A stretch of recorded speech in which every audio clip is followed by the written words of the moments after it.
Hello, dear students.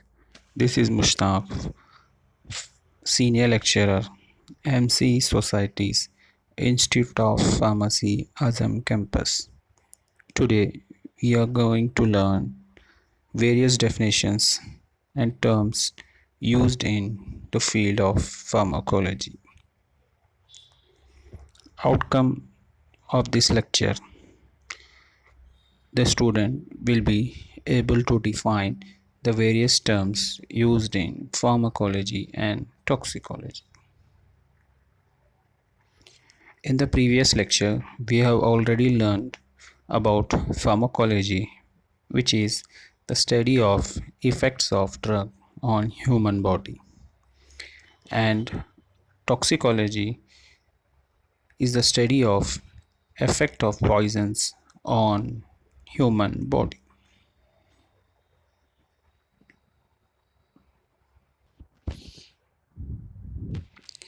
Next definition is clinical pharmacy. In clinical pharmacy, the pharmacist will help the physician in educating the patients about compliance and counseling him on how to take the medication, when to take it, what will be the duration of medical treatment, etc. And the pharmacist will monitor the errors which occurs while taking the drugs. So, in short, it helps the doctor and patients for proper usage of medication. Next is clinical pharmacology. In clinical pharmacology, we will study the effects of drug in man's, and we will generate the information like the usefulness of drug, its potency, how strong or how potent it is, and toxicity of new drugs. It is a great importance for the effective and safe use of drug. We also define clinical pharmacology as the scientific study of drugs in man, and we study about pharmacodynamic and pharmacokinetic investigations in healthy as well as patients. In short, normally we call it as clinical trials, in which we evaluate the efficacy and safety of drugs, and we will compare this treatment with other forms of treatment available. The aim of clinical pharmacology is to generate data for optimum use of drugs and the practice of evidence-based medicines. Chemotherapy. Chemotherapy is use of chemical agents in order to destroy the microorganisms which usually causes infectious diseases without damaging the human body, that is host cell. Nowadays we include treatment of malignancy or cancer cells. These drugs which are used in chemotherapy will kill the malignant or cancer cells without effect or with minimum effect on the host cells.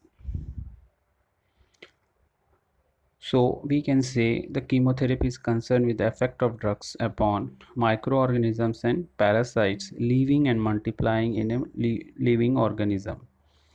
It now includes the treatment of cancer as well as. The chemotherapy is said that Paul Ehrlich, who is the father of chemotherapy, says the use of drugs capable of inhibiting or destroying invading microbes, parasites, or cancer cells while having minimum effect on healthy living tissues. Pharmacoeconomics. As we know that economics means money. So here we analyze the cost of drug therapy to the healthcare system and the society. If cost is more and benefit is less, then we will omit the drugs. If the cost is less and we have good response, we will use it. So this study is comes under pharmacoeconomics. Next, pharmacoepidemiology. First of all, we have to understand what is epidemiology. Epidemiology is the scientific study of various disorders which takes place in the community. For example, nowadays we are going with coronavirus. So we have the data of coronavirus epidemiology.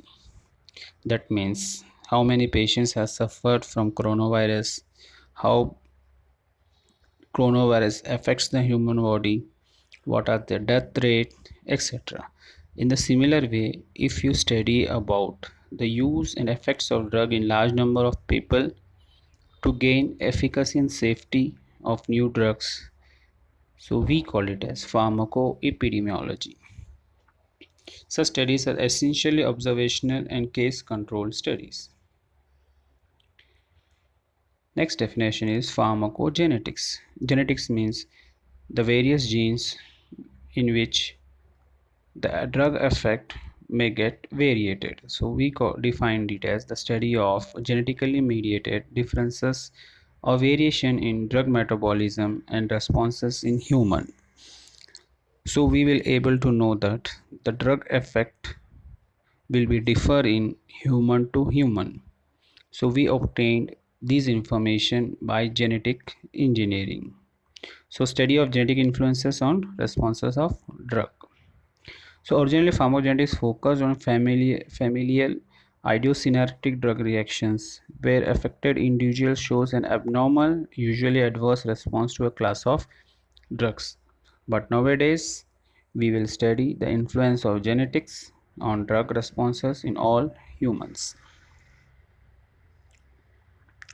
Pharmacogenomics. The science that examines the inherited variation in genes that dictate the drug response of humans, microbes, and tumors.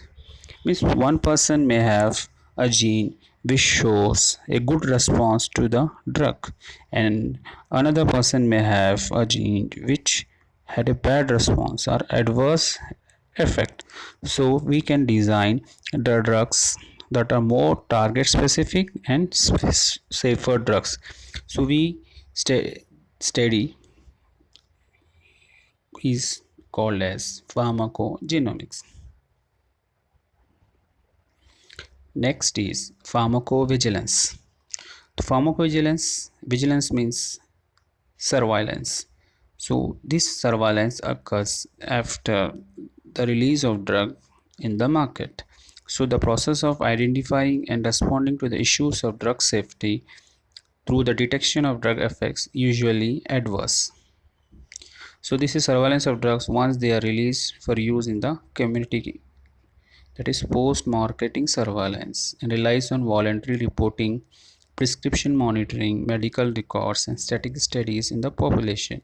So if we identify that the drug may have very adverse effects on human beings, we'll stop taking the drugs and we withdraw these drugs from the market. So there are a lot of drugs which are withdrawn from the market after their release. For example is nimsulide, which is banned in more than 50 countries. Next is biotechnology. This was a production of drugs or other useful products by biological means, that means by using various microorganisms. So commonly we produce antibiotics, monoclonal antibodies. Nowadays, biotechnology refers to use of recombinant DNA technology for a wide variety of purposes, including the production of therapeutic proteins, diagnostics, genotyping, etc. So this field has been evolved a lot in various aspects.